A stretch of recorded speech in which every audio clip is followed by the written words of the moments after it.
Muupenyu munhu wese ane shuviro yekuita zvakanaka. Asi patinenge tichikura, vakuru vanobva vatoti kura uone.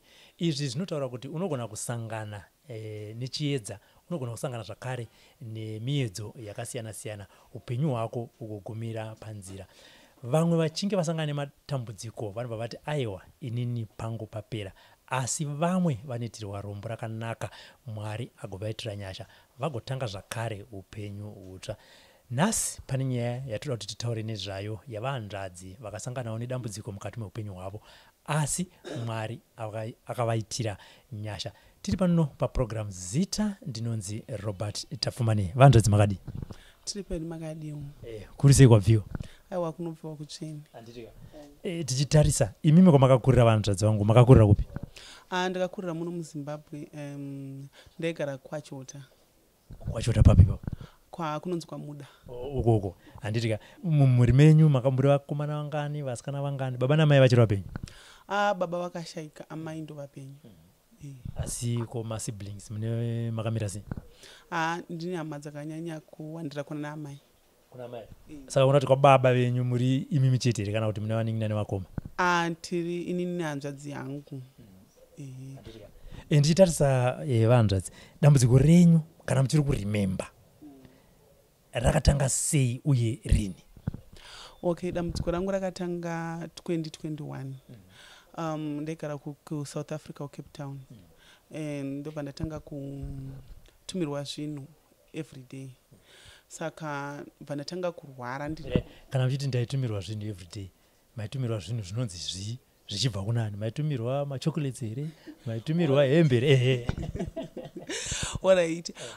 Ndakatanga kurwara zvokuti ndainzwa kuti munyama mangu mune zvinhu zviri kuedza kundivhara mweya. Saka vaizoona maprofita ndo vaizoti hanzi zvinhu zvatumwa zvikwambo. Saka ndiri kuCape Town kudaro bva tamboedza kutsvaga rubatsiro. Ndobva taburitsa mari inosvika kuma 20,000 rands. Bva taona kuti rubatsiro hakuna, regai timboedza kudzoka kuno kumusha. Ipo pavaikubatsirai izvinhu zvenyu musingatauri nemazita vachiti zviri kutumirwa, zvinhu zvacho zvainzi zviri kutumirwa kubva kune vedzinza here kuti mimi muite sei, ende kana zvichinge zvaita zvazvakuita izvozvo ivo vanhu vacho vari kuzvitumira vobhenefita chii? Alright. Zvaisanganisa kubvira kune vedzinza neshamwari. Neshamwari wimwe yandaitamba nayo. Saka nevedzinza tongoti munin'ina wababa. Alright. Tombenda pashamwari apa. Ushamwari hwenyu hwakanga hwakamira sei? Even ndisati tasvika zvedu pakuzotanga kutumirana apa. Kana muchikwanisa mamazondudza kuti chakazeita kuti azopindwa nekamwe yake kuti mumwe wangu rega ndimbomudaiso chii? Handina chandinoziva, asi chandinoziva ndechekuti mukubatsirwa mudomo wakandiudza kuti aiwa nyaya inenge yatangira kudzinza kwenyu, ndo vanozokonekta nevanenge vari padhuze kwaunenge uri kuitira kuti usangane nedambudziko vokurwisa pasina kunyange dambudziko. Saka iko maishanda maita mabasa ipa mamuri kuCape Town? Alright. Ndaitoshanda zvangu mumba asi ndakazopedzisira ndava agent. Agent wekutsvagira vanhu mabasa. Neshamwari yenyu maita mabasa mamwe chete kana kuti iye ane basa raakanga achiita? But muchitarisa imi mutomboti paushamwari hwenyu maiona here kuti kana kuti munhu anenge anenge ajerasi kana kuti handimunoziva kuti mabasa emumba pamwe vanhu vamuri kuwana imi vanobhadhira stireki maagent ndimurichi muri kuwana macustomers? Kana pari pakuti pamari ini ndanditora hangu ndandisina mari yakawandiswa pane iyi munhu wacho. Chakazito shamwari yenyu azopindwa nekamweya ikako zvakabva kupi? Handizive because ndinongozviudzwa mukubatsirwa. Nekuzosanganawo naye munhu wacho mumudzi wope. Asi panyama muchiri mashamwari neshamwari izvozvi? Kubva pandakabva kuCape Town handisi kukomunikita nevanhu. Makabva kuCape Town rini? 2021 muna September. Right. Marwara ipapapo. Ndizije nekuti hangandi tichienda kumusha makauya nani ende makauya muri state yakaemira zvakaita sei? Decision yekuti ndiwe kuno kumusha yanga yari yekuti pamwe rega ndingoenda hangu kumusha ndikwanise kunofira kumusha kuti rama expenses akwanise kuva mashoma. Ndozva ndakatokwira bhazi. Mabhazi vazhinji aitoramba kunditakura. Saka ndakazokudzwa bhazi rine shamwari yasekuru vangu. Driver wacho yanga iri shamwari yasekuru vangu, saka aitoti achitonditarisa. mutati makarongedza makatotisa kuti chirega zvangu zvinezvi ndinofira kumusha bhozi vanhu zvingazovadhurira. Ndakakwidzwa nehanzvadzi dzangu dziri kuCape Town. Saka nenyaya kuti mari yange yatombobuda yakawandisa chichiedza kutsvaga rubatsiro, saka ndandine mwana mucheche. Kundege manje ini ndandine mapepa kuti ndisiye mwana mucheche zvavisingaiti. Saka ndakangoona kuti rege zvinhu chinondiwanawo ndine mwana wangu munzira. Saka ndaitofamba munzira kubva kuCape Town, ndaitoatakwa dzimwe nguva ndotadza kutofema mubhazi, vanhu vaitozviziva vaitondibatsira kuti kana zvanyanya vondibatsira kutakura mwana nekupawo mwana chikafu. Ndasvika kuno kuZimbabwe. Saka ndichisvika kuno kuZimbabwe ndibva ndatambirwa nenyaya yekuti amai vangu vaiziva situation, vakaona kuti hatikwanisi kugara naye kumba nekuti pfungwa njere dzakuita sekutorasika. Ndopakatotanga kurasika njere nokuti wakaramba uchinyanya kutumirwa zvinhu stereki, njere dzinopedzisira dzakutorasika. Saka ndichibva ndasvika kuno ndatambirwa nemai vangu nen'anga kwaHighland. Ndobva ndaenda kunogara kumba kwen'anga iyoyo. Saka kuzobva ipapo ndakazenge kutogara mudzimba dzen'anga. Saka ndaiti ndakabva pan'anga yandakasvikira vaiona kuti zvakona, ndobva yatsvagawo vamwewo vane masimba kudarika ake, ndobva wandiendesa ikoko. Vandiendesa ikoko vakati mwana uyu akagadzirwa zvakanyanyisa, panoti satanism, panoti zvikwambu, saka zvakawandisa zviri paari. Saka ndobva vandidzosera kumba. Vakamboedza kundibatsira yanga ichitumva, vandidzosera kumba.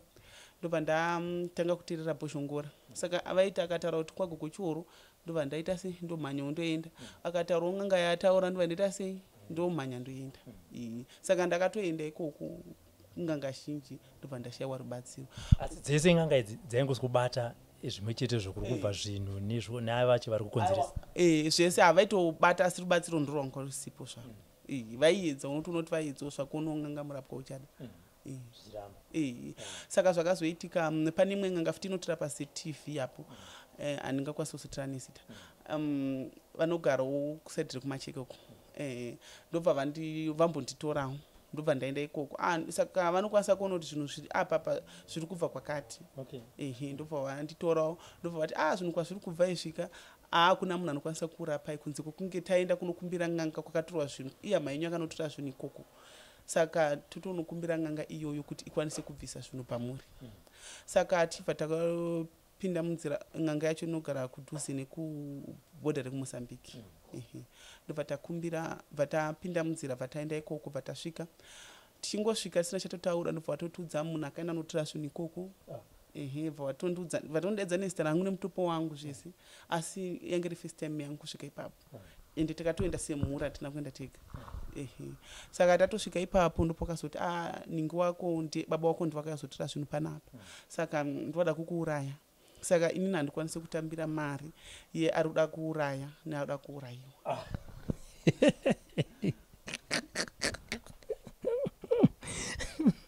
Saka n'anga ichitaura izvozvo imatravhera kubva KwaChihota, kubva kuno kuHarare kusvika kwese mosvika n'anga yobva yati ini handikwanisi kutambira mari yemaclients tu, ada kuuraya neada kuurayiwa. Wakanzwa sei kuti nemhuri yenyu makanzwa sei? Vakabva vatongondiudza kuti hasina mazuva. Iweyo manje?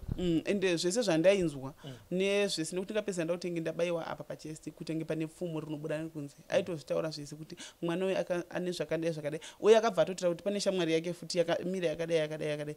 Ine zvinhu zvayo zviripo futi apa. Saka pane zvinhu zvakawanda zviri pane mwana uyu. Saka hasina mazuva, ingomanyayo zvenyu asi kuti munhu asazofa makatarisa. Saka zvinonzi kusekana namo serugare. Saka uyu ari kuti hama yenyu yaenda kunotora, muchitaura nen'anga makaona here mukana wekuibvunza kuti alright, kana ndafa iye anozowana chii? Kana kuti imi maclient yenyu yekutanga yauya maipa mushonga wekuti inini ndiparadze, iye anozowana chii? Vakatotudza kuti vanhu vazhinji vakafa kudzinza kwenyu ndi munhu akatora izvozvo. Ane mabhizinesi, ane mamaini. Saka zvinhu zvake hazvisi kufamba zvinofamba, mabhizinesi ake ndeyeropa. Saka kufa kwako, kutorarama kwako uri kutoita zvinhu zvake zvisafambi. Saka kufa kwako ikoko ropa rako rakatomirirwa kuti ripinde mudende zvinhu zvake zvifambe.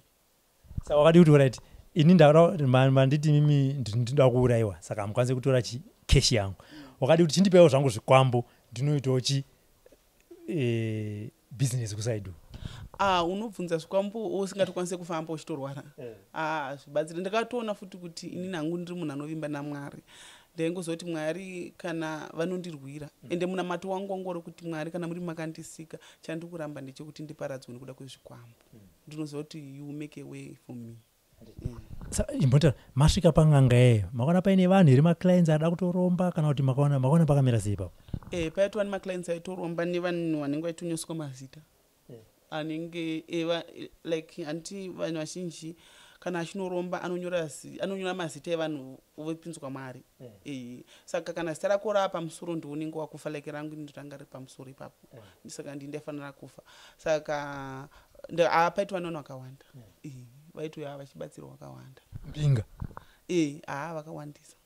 Sandoti wakadingodecide kuti man ndikuona nemota dziri kufamba nevamwe vabhira nekuitawo se ndinoromba ndipedza wobva iyo hama yako iri kuromba wobva waisa patopu ipapo. Zvasingatogoniki nekuti iye ndiye anga akatotanga. Madaro ng'anga yakazokuti ichiita sei? Yataura kuti haina nditore mari ada kuurayiwa neada kuuraya, yakazokupa advice yekuti chii ende makazoiti famba sei from there? Ng'anga yakangozoti ingomhanyaiwo sepasisina mazuva kudai, chingomhanyai asi zvakaoma. Ndozvavakangoita tichibva tatopinda munzira patadzoka. Iwe wairwara zvako panguva yachiiwe, hama dzako idzi vakanga vaenda newe vanzwa izvozvo kuti inini ndomashandira angu, vaakudzoka nyaya dzavaitaura dzauchiri kurimemba kana vaiti chika kuti makangoti zii? Hapana akatombo yachitaura. Hapana munhu sakangongoti zii. Ndofunga nguva kutongofungawo zvekutoti pamwe munhu anogona kungofa ende for sure ndaitonzwa kutoti mweya wangu unogona kungoenda anytime. Vanga kutoplana rufu burial kuti munhu ndomuviga sei KwaChihota uko. Saka ndichibva pandakadzoka ndibva ndatoti ndichirege ndinogarira ndaenda kumusha kuitira kuti zviite nyore. Ndokuuya ndokubva wasikuenda kumusha. Ndakatosvika kunogara ndibva ndatopfuurira kuenda kumusha. Wasvika kumusha wakamirira kufa, zvawaironga zvii? Ndikangokwanisa kupota ndichingokwira mugomo zuva nezuva ndichinonamata, ndichingoverenga bhaibheri, ndichikwira mugomo, ndichiswera mugomo, ndichiswerawo musango, ndichingonamata ndichitsvagawo kuti Mwari kuda vangandibatsiri. Asi zvazvakangooma waitonyatsoona kuti apa ndiri kufema mhepo yerufu zvangu, handingazongoenda ndakagara.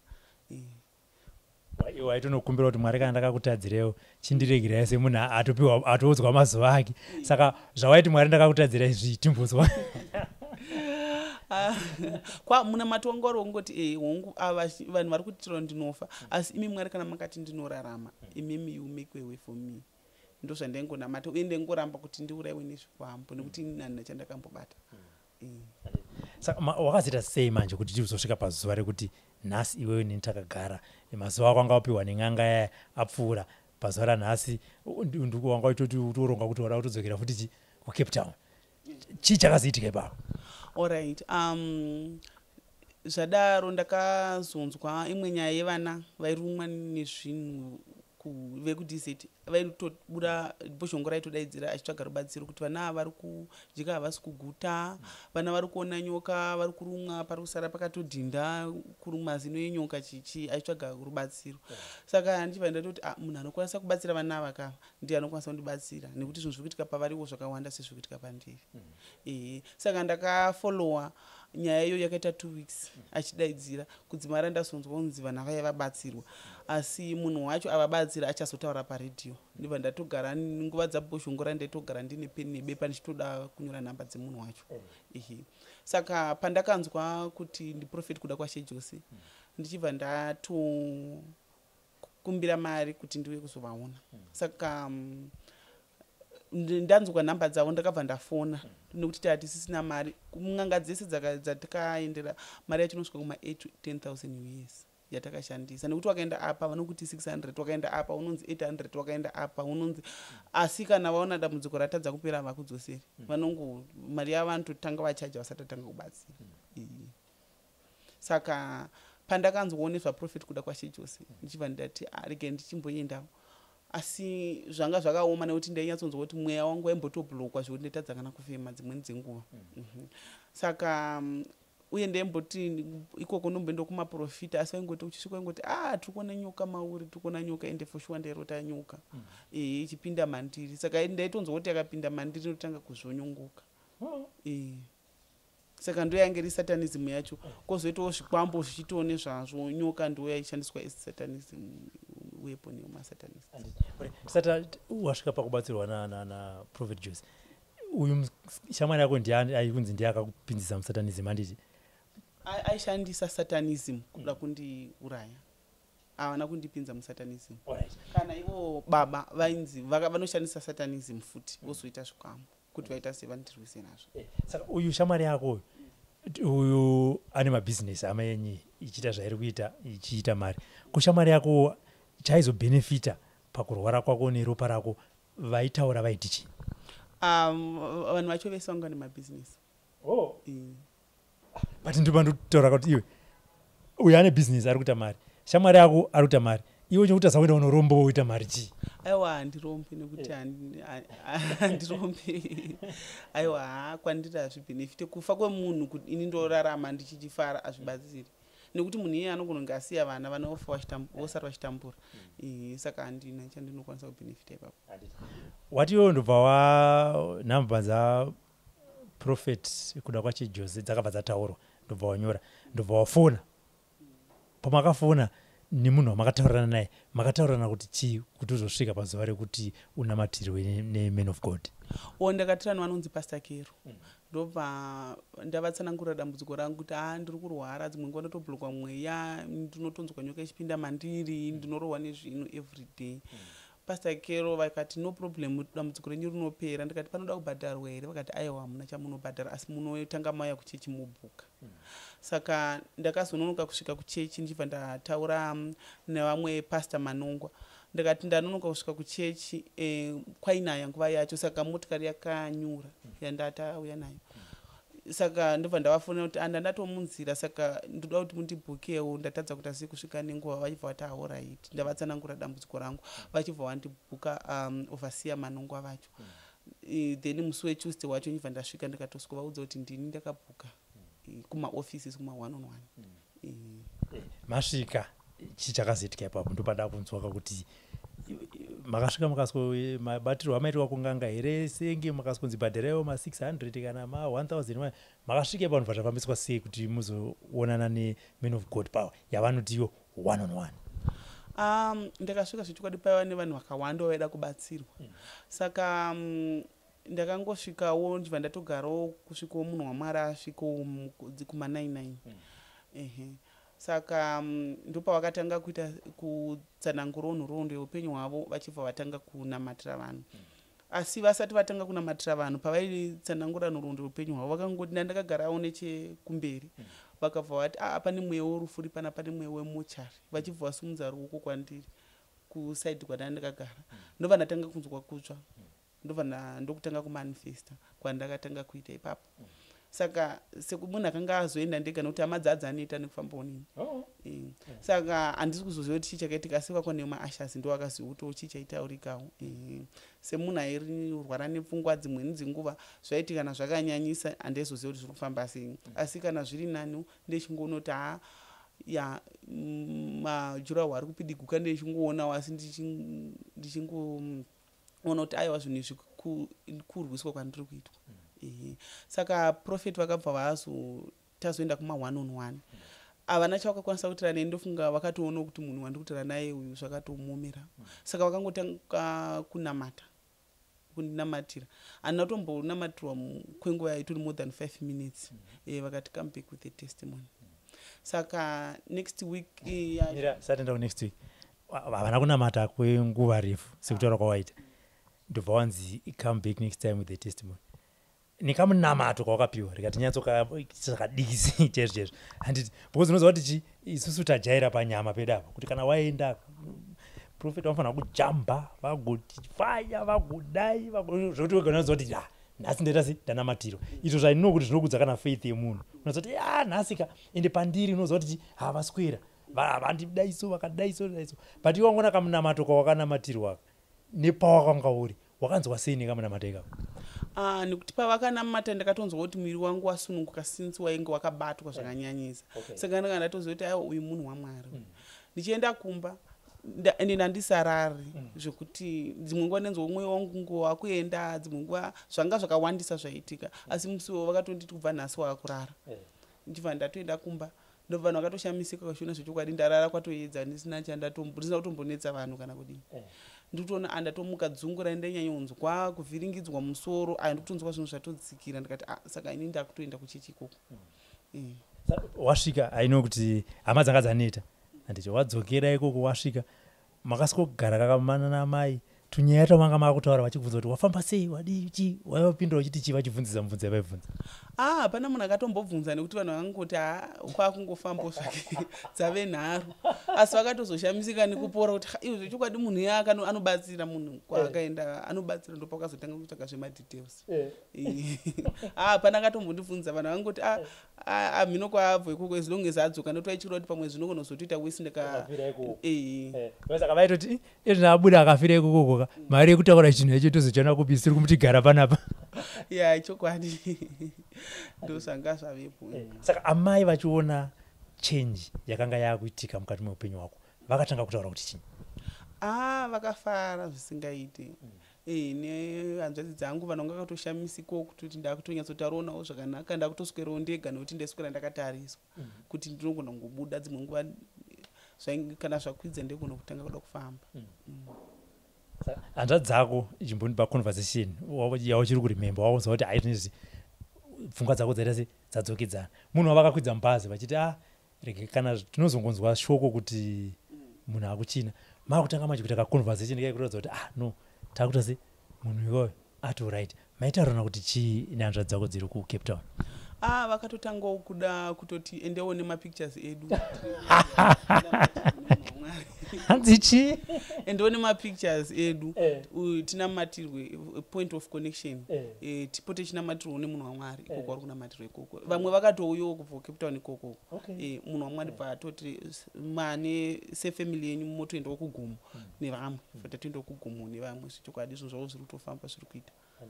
Ko amai vaikugara vakakuchengeta wangasotomboita rimwe basa ava ndiudze uchivaonawo unyatsoona kuti amai vangu zvinezvi ndofunga bhosi kazhinji unoziva kuti kana uri kuchipatara uchirwara vanhu vakauya kuzokuona wakavatarisa maziso unotoona kuti ini ndaakufa pana bhosi unamatarisira vanenge vachiita kana kuti pamwe havadi kukutarisa vakutanga kutotaura nyaya ichi vari pasaidi iwo wakuona amai vako kunyatsoona kuti apa ndikuona kuti amai vandichi vakunyatsoona hope yeupenyu hwangu vaita sei amai? Amai vakaratidza kufara nekuti ndini munhu aitonyanya kushanda achitumira zvinhu kuno kwaivachengeta zvakanyanya, saka papasisina ainyanya kutumira semwana musikana ndini mukuru. Saka ndindezoti amai vanoda zvakati amai vanoda zvakati. Saka pavakaonawo zvechokwadi kuti munhu uyu atova right, vakafara zvisingaite. Ndichibva ndatotanga kutowo zvekuhodha kuno kundichitengesa. Saka ipapapo vakatotarisira kuti Christmas mwana wangu ari kuione zvakati. Havana here kuti woenda nepicture yangu kune munhu waMwari akunamatira? Alright, vari kutouyawo kuchechi vakatopromisa kuti vari kuuya mai manje vanenge vakuya kuchechi nyaya kuti vakamiswawo nekurima. Vedzinza vaigona kunzwa kuti uri kurwara zvimwe vaimboya kuzombokuona apo neapapapo vakagamuchira sei kupona kwako? Vekudzinza havana kutombotirimuka. Havana kumbotirimuka, vanhu vainyanya kumira nendive kwaamai. Saka vekudzinza vana mbonyanya kutirimuka. Baba vangu vamwe vari kuSouth Africa uko ndo vaizombotumira mari. Asi hanzvadzi dzavo pane vashoma vasara ivavo varimo muZimbabwe vaingoti since urwo urwere uri kutora vanhu kudzinza kuti munhu akangopenga ofa ichi munhu akutoita sei anogona kungofa anytime. Rega tirege kuzvinetsa zvedu. Wataura imwe nyaya apa vanhu vangane kudzinza kwekwenyu vakasangana nedambudziko rechirwere chawakasangana nacho sekutaura kwaita vamwe kuti vanga vatoneta nazvo kuti uyu chatanga vakutoziva kutoti rwatorufu. Vanhu vangane kana vachiri kurimemba vakasangana nedambudziko rakaita se ravakasangana naro vakaparara kutaura kunoko? Vakafa ndichiziva i4. Gogo vangu amai vababa, kozoti tete vangu, kwakazoti muzukuru mwana watete, kwakazoti mwana watete, mwana wabamunini.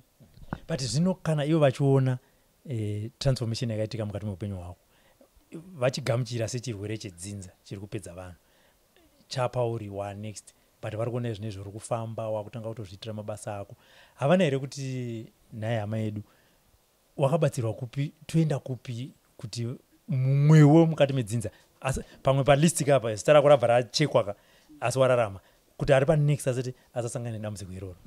Munhu wamwe akatoti uyai sefamily ndikwanise kusunungurai, asi nekuti ndakarerwa kwaamai saka hama dzacho dzekwababa handinyatsa kudziziya, asi dzishoma dzacho idzo dzandinoziya ndo pane vakaita sei vakaramba. Vandisinganyoziya nekuti vanhu vacho vasara vashoma, vazhinji vacho vakatofa. Saka vamwe vacho vatenzwa kuti ndo vari kurwisa hautombotauri navo nekuti vanotonga vakutofara kuti vazive kuti munhu uya akuya padhuze.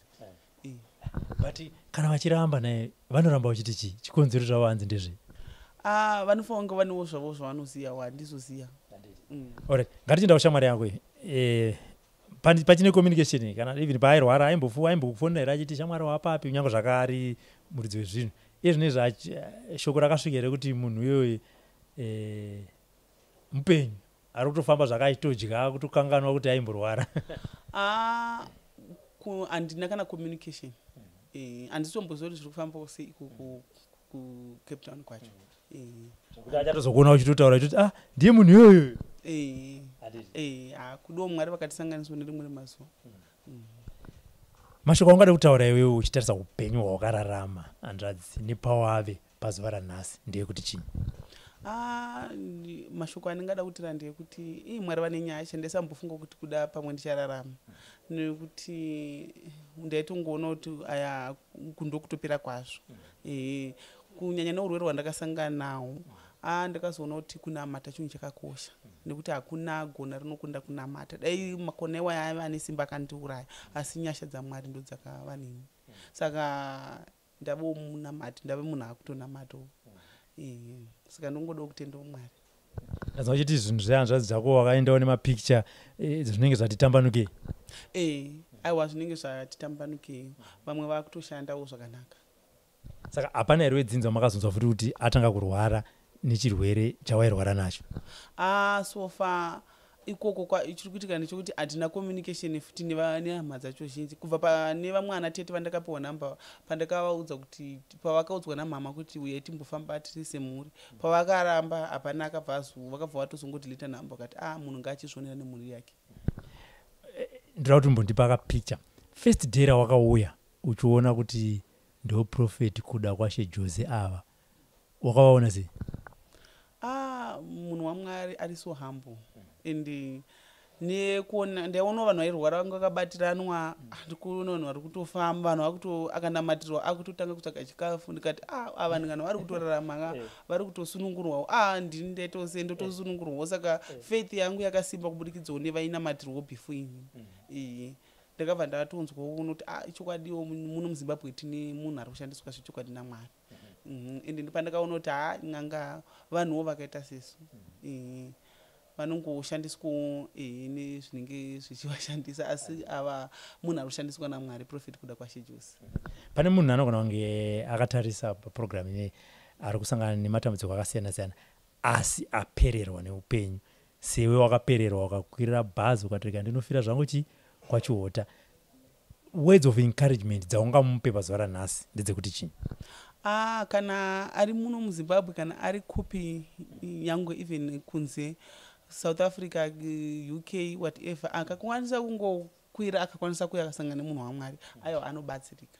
Nekuti ndakaona vanhu vazhinji vachibatsirika, including ini pandakatouyawo ndaitoona umwe munhu chitoti uyo munhu uyo atakafanana anogona kungofawo, but nanhasi unotomuona munhu iye atori right chaizvo chaizvo, katosimba zvekudaro. Ndoziva kuti parwendo rwako rwekurwara wakasangana nevanhu vakawanda wanda vakakubatsira, uyo akakubatsira, uyo akakubatsirawo nechinechi, even zvako pamwe unogona kutaura nemazita kana usingadi kutaura nemazita. Ndirakupa mukana unoyo kuvatenda nekukubatsira kwavakaita kuti uzosvikawo pazuva ranhasi. Mashoko aungade kuvaudzawo vanhu vacho even kana vachitovatenda, because inoza zvinoitika mumwe munhu anogona kubatsira asi kuzoshaya mukana wokuti asi womuti Frank thank you wakaita sei wakandibatsira pakati. Vanhu ivavo ndoda kupa mukana wokuti ndiri kushaya kana mukana wokuti nditaure nemi, asi handina kukukanganwai. Mashoko angu kwamuri ndeyekuti Alright. Munhu wandoda kunyanya kutenda akanyanya kumira neni ndakaona kuti amai vakakosha. Amai vaimira neni nguva dzose. Zvokuti dai amai vasipo kuda dzimweni dzenguva kudai ndandisipo. Saka ndoda kutanga kutenda amai vangu.